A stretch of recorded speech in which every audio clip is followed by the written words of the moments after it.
Yeah, I'm good. And now recording, alright. Well, let me ask you, anything off limits?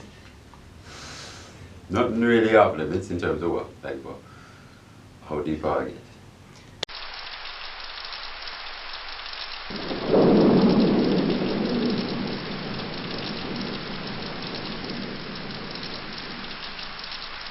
I mean, I just know about you, Marley. You know what I'm saying? Okay. I mean, I'll answer them as best I can. Nothing really gonna make me uncomfortable. Well, and if there's anything you can just say, I can say. you know, you want to chat about that. Okay, yeah. You know what I mean? Or whatever.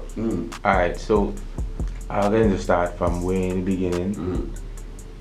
Your early childhood. So where were you born? And how you spend the early part of your life? Okay. Well, we're recording, right? Yeah. I was born in Somerset, England, actually, which is a place in the it's called the Black Country in England. It's where my dad was playing county cricket at the time. Why they call it Black Country? They make a cider there, which is a drink. It's a variation of a beer. It's a bit sweeter, and it's black cider.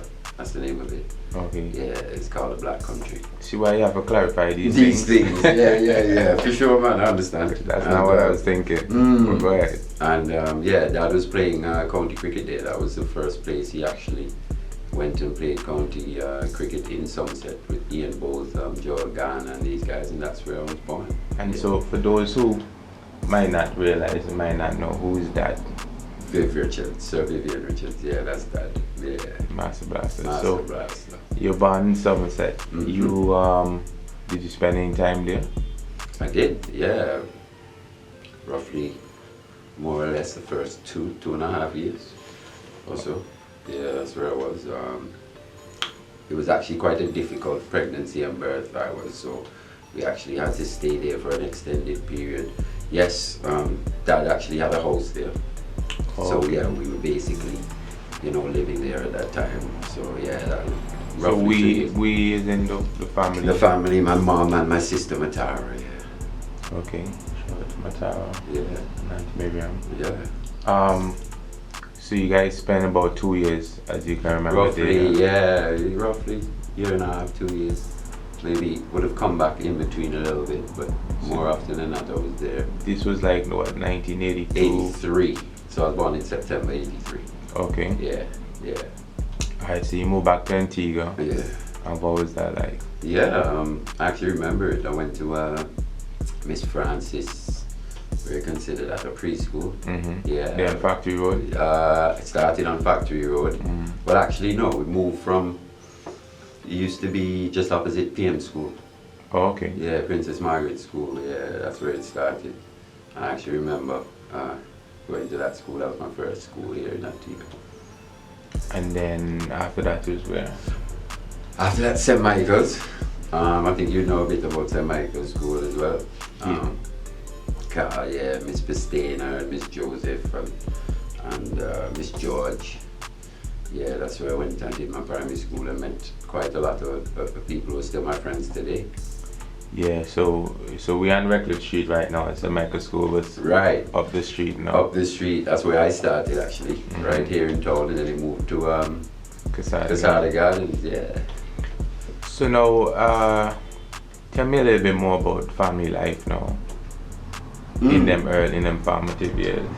Well, all I remember, well, not all I remember, but a lot of it was just sports. All sports, be it basketball. And I say basketball first because I was a massive Michael Jordan fan as a kid.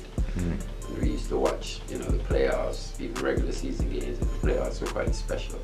Watching that championship run with my my whole family, my cousins as well. Tayu and Kwame, if you remember, Kwame, he's the son of Eldine Baptiste. And Tayu, a good cricketer, both of them very good cricketers as well. But yeah, we used to watch a lot of basketball, wrestling, tennis, everything. I mean, we also, as a young child, it was also quite, played a lot of games around the house. It was always quite competitive, I remember that. It was always quite competitive, even though You know, I was quite small, and even, you know, my dad being older, he never really let me win at anything. I always had to earn it, you know. That's what I remember a lot about my childhood. But it was thinking about it, was a great childhood, you know. It was a lot different to now.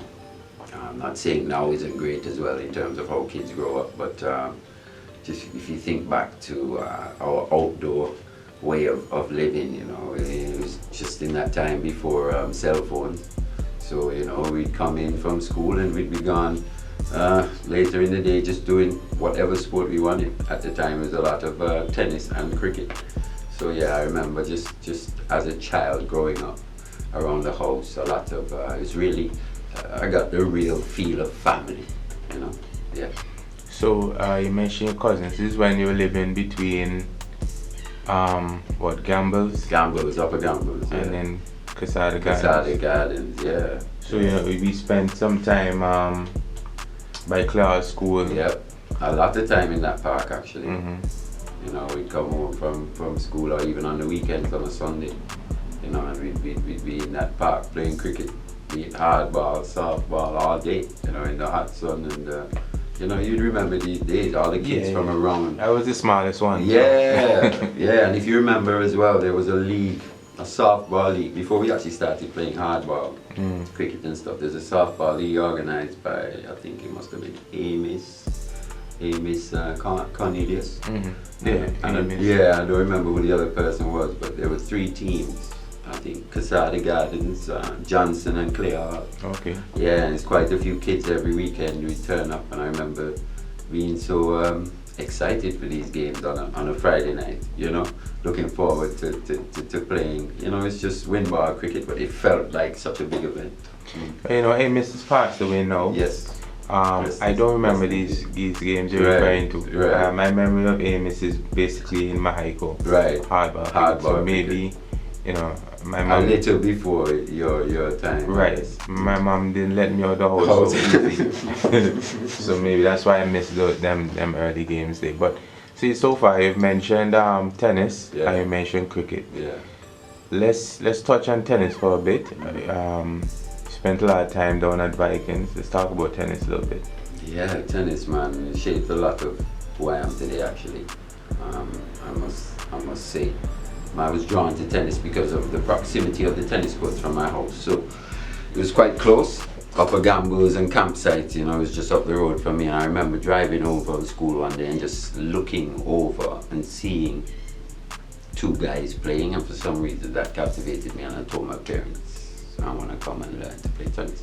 And that Saturday I went down and joined the Vikings tennis club under Larry Michael, who was the head coach at the time.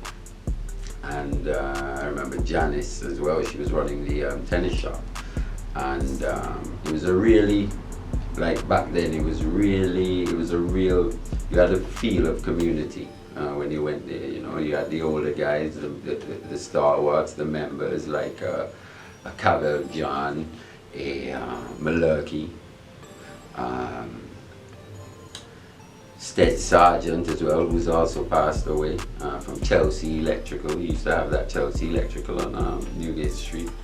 These were the old stalwarts that kept that club going, built that tennis club, and yeah, I went there as a child and enrolled under Larry Michael, and Larry Michael had quite a profound positive effect on a lot of kids at that time as well. You know, there were a lot of kids who could have gone off and have been doing other nefarious activities, but you know, Vikings Tennis Club, you know, gave them a sense of structure and a sense of something to work for, and yeah, it was fully utilized by a lot of kids, and I must commend Larry and the other guys for what they did for so much youth in that time.